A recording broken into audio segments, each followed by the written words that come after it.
හොඳයි දැන් ඔයාලට තිරේ දිස් වෙන්නේ අදට පැහැදිලි කර ගැනීමට නියමිත ප්‍රශ්න පත්‍රයේ දෙවෙනි ප්‍රශ්න පත්‍රයේ පළවෙනි කොටස. ඉතින් මම අද ඔයාලා වෙත පැමිණියේ අලුත් අත්දැකීමකුත් එක්ක. මෙම අදට සාකච්ඡා කිරීමට සහ පැහැදිලි කිරීමට නියමිතව තියෙන මේ ප්‍රශ්න පත්‍රයේ අමාරු වචන ටික මම අද ඔයාලට පාඩම් කරන්න දෙනවා. අපි මේ අමාරු වචන මොනවද කියලා මුලින්ම බලමු. දැන් ඔයාලට තිරේ දිස් වෙන අමාරු වචන ටික තමයි අද මම පැහැදිලි කර දෙන ප්‍රශ්න පත්‍රයට අදාළ අමාරු වචන ටික. මේ වචන ටික ඉතා හොඳින් ඔයාලා පාඩම් කරන්න සිංහල තේරුම් සහිතව ස්පෙලිං එක්ක. මේ වචන ටික සිංහල තේරුම් සහිතව වෙනම් පොතක ඉංග්‍රීසි අකුරුත් එක්ක ලියන්න පුළුවන් ද බැරිද කියලා නිවැරදිව ලියලා බලන්න.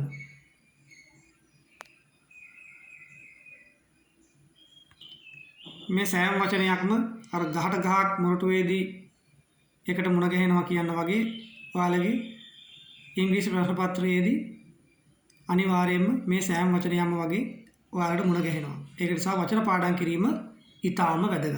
හොඳයි අපි එහෙනම් දැන් ප්‍රශ්න පත්‍රය පැහැදිලි කර ගැනීම සඳහා යමු. පළවෙනි ප්‍රශ්නේ use the words given in the box to fill in the blanks. භාවිතා කරන දීලා තියෙන වචන ස්තම්ප පිරවීමට one has been done for you. පළවෙනි එක ඔයාලට කරලා තියෙනවා. මම දීලා තියෙන වචන ටික මේන්, කේසර, ටස්, දල, වෙබ් ෆීඩ්, ගලක් වැනි අඩි, ටේල් වල්ගේ, ජෝ, හක්ක, ප්ලමේ, පිල් කලඹ. The squirrel has puffy. ලයනට තියෙනවා පිම්බුණු හිස්තනක්. The lion has a හිස්තනක් සිංහයාට තියෙනවා. The peacock has a long blank but a peahen hasn't. මොනරට තියෙනවා දිග හිස්තනක් නමුත් සෙවඩට නැහැ. The elephant with tusk is called a tusker. දල සහිත අලියෙක්ට කියන ලබනවා දල ඇතෙක් කියලා. The blank of the duck helps it in swimming. තාරාවගේ හිස්තනක් උදව් කරනවා ඒක පීනීමේදී. The shark has a big blank with sharp tail. මොනරට තියෙනවා විශාල හිස්තනක් උල් දත් සහිත. දෙවෙනි ප්‍රශ්නය underline the words class of the underlined word. Follow the example. යටින් ඉරක් අඳින්න ඉරක් ඇඳි වචනයේ තියෙන වචන කාණ්ඩයේ අයත් වන වචන කාණ්ඩයේ යටින් ඉරක් අඳින්න පහත තියෙන උදාහරණය අනුගමනය කරන්න. I soon found the place I was in not fit for living. Noun verb. මම ඉක්මනින්ම සොයාගත්තා මට ජීවත් වීම සඳහා අනුසුදුසු වුණ ස්ථානය. noun එකක්ද verb එකක්ද? ඒක noun කියලා අන්ඩර්ලයින් කරලා තියෙනවා. ඒ වගේ ඊළඟ ප්‍රශ්න පහෙත් ඔයාලා නිවැරදි word class එක යටින් අන්ඩර්ලයින් කරන්න. පළවෙනි එක as it was a holiday I thought of doing some gardening. ඒක නිවාඩු දවසක් වුණ නිසා මම හිතුවා ගෙවතු වගා ටිකක් කිරීමට. verb noun. I was scared to go near world's end. මම බිය වුණා යෑමට ලෝකාන්තය අසලට. adverb එකක්ද adjective එකක්ද? ක්‍රියා විශේෂණයක්ද නාම විශේෂණයක්ද?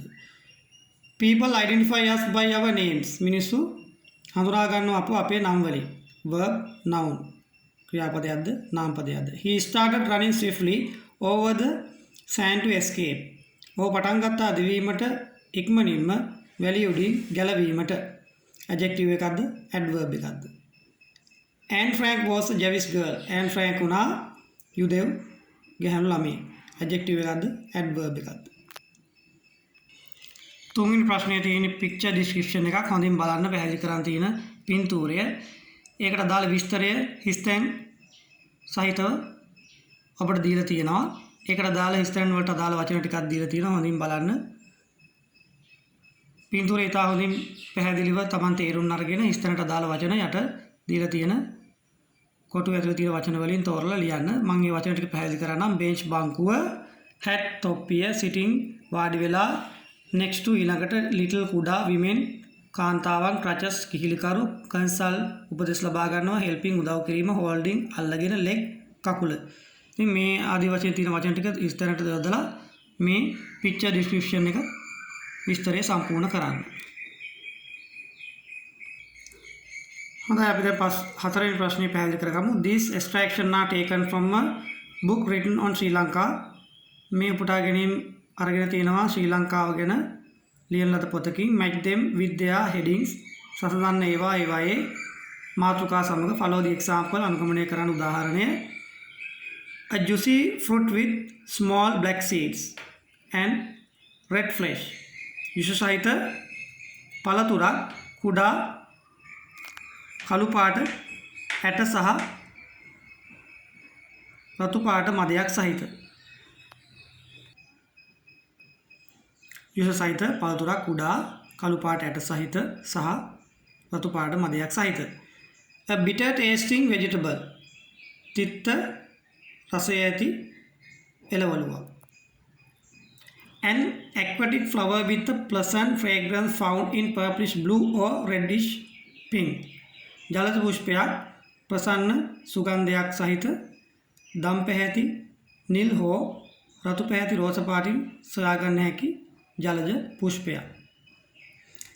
An animal with spots which can be seen mostly in dry zone forests.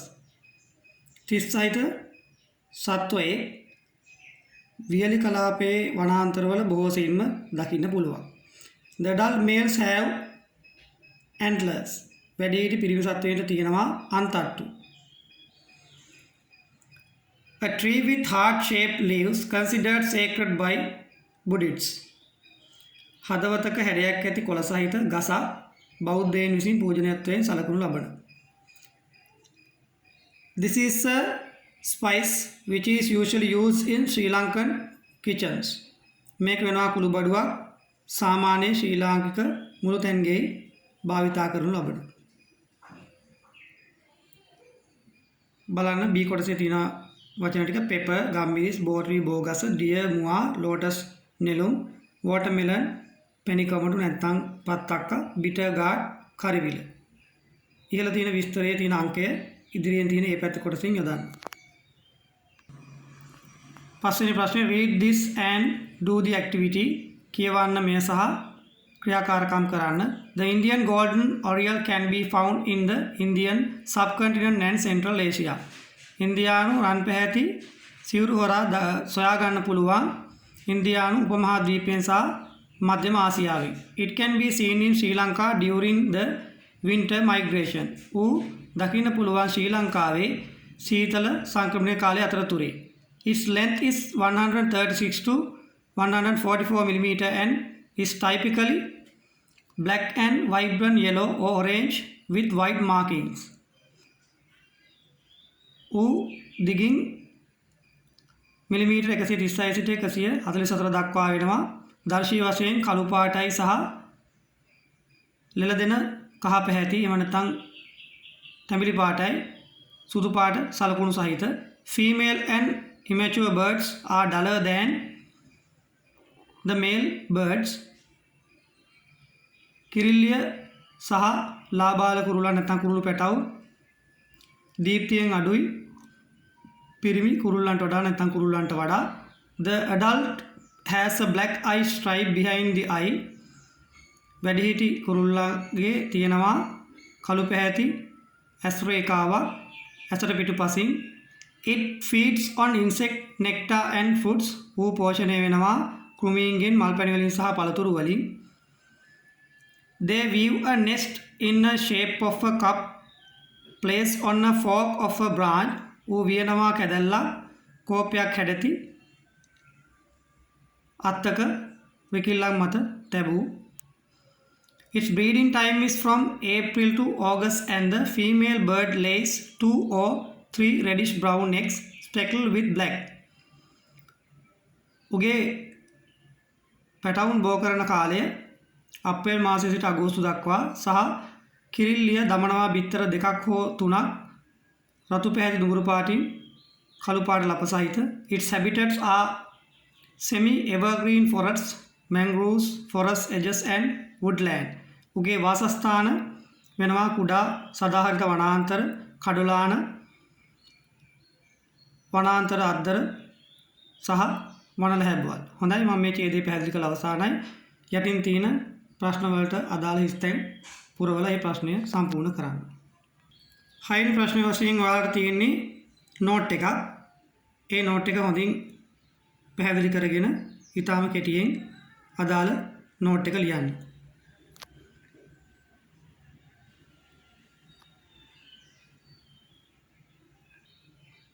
You are the head prefect of your school. ඔයා තමයි පාසලේ ප්‍රධාන ශිෂ්‍ය නායකයා. While you were checking the weekly duty records of the prefect, the principal asked you to go out for a special duty. ඔයා පරීක්ෂා කරමින් අතරතුරේ ශිෂ්‍ය නායකයන්ගේ සතියේ වාර්තාවන් විදුහල්පතිතුමා කිව්වා ඔයාට එළියට යන්න කියලා විශේෂ රාජකාරියකට. Write a note to your deputy asking him to continue the checking and where you are going. ලියන්න නෝට් එකක් ඔයාගේ නියෝජ්‍ය ශිෂ්‍ය නායකයට හෝ නායිකාවට අකණ්ඩව කරගෙන යන්න කියලා මේ පරීක්ෂා කිරීම සහ ඔයා යන්නේ කොහෙද කියන එක නෝට් එකේ සටහන් කරන්න.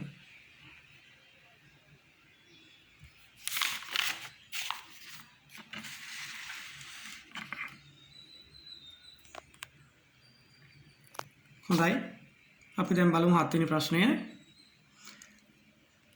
Read this advertisement and answer the question below. කියවන්න වෙළඳ දැන්වීම සහ පිළිතුරු සපයන්න පහත තියෙන ප්‍රශ්නවල. Vapi is an exclusive holiday resort situated in UNESCO World Heritage City of Anuradhapura on the banks of Tisa River. Vapi වෙනවා අනර්ග නැත්නම් විශිෂ්ට නිවාඩු නිකේතනයක්. UNESCO මගින් ලෝක උරුම නගරයක් කරලා තියෙන අනුරාධපුරයේ තිසා වැවේ වැව් කණ්ඩිවල. It consists of 10 bedrooms of 4 different types. ඒක සමන්විත වෙනවා විවිධ වර්ගයේ කාමර 10කින්. The bronze, silver, gold and platinum. ලෝකඩ, රිදී, රත්තරන් සහ platinum. Each is a perfect blend of comfort and spaciousness to ensure ultimate comfort and relaxation. සෑම එකක්ම පරිපූර්ණ සැප පහසු සහ ඉඩකඩ සහිත පරිපූර්ණ මිශ්‍රණයක් සහිතයි. සෑම කාමරයක්ම සහතික කරනවා අත්‍යන්ත පහසුකම් සහ විනෝදාස්වාදය නැත්නම් විනෝදය. Rooms are equipped with flat screen TV with pure TV facility, telephone, hair dryer and free Wi-Fi. කාමරවල සපයනවා flat screen TV එකක්, pure TV පහසුකම, telephone, hair dryer එකක් සහ නොමිලේ Wi-Fi. මේ පහත් දැක්කන ප්‍රශ්න ටික කියලා බලන්න. What is the UNESCO World Heritage City mentioned in this text? මේ ඡේදයේ සඳහන් වෙලා තියෙන ලෝක උරුම නගරය මොකක්ද? Where is Vapi Holiday Resort located? කොහෙද මේ Vapi Holiday Resort එක පිහිටලා තියෙන්නේ? Are all bedroom facilities are the same? Are all bedroom facilities the same? සියලුම නිදන කාමර පහසුකම් සමානද? Which three words gave you the answer? Which three words gave you the answer? මොන වචන තුනද දුන්නේ ඔයාට පිළිතුර?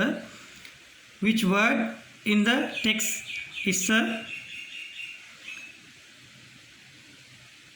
synonym for best? මේ වචනේ යම් වැරද්දක් තිබුණා මම ඒක නිවැරදි කරා. synonym mean සමාන කියන අර්ථය.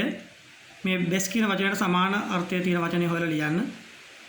හොඳයි 8 වෙනි ප්‍රශ්නේ බලන්න. Write on one of these using about 50 words. වචන 50ක කෙටි විස්තරයක් මේ අදාළ මාතෘකා දෙක යටතේ ලියන්න. හොඳයි අදට නියමිත ප්‍රශ්න පැහැදිලි කිරීම අවසానයි. මගේ මේකේ පිළිතුරු වීඩියෝ එක තව දින 2-3කින් ඔයාලා වෙත මගේ YouTube channel එක හරහා ලබා දෙනවා. අදට එහෙනම් මේ වීඩියෝ එකෙන් මම සමුගන්නවා. ස්තුතියි.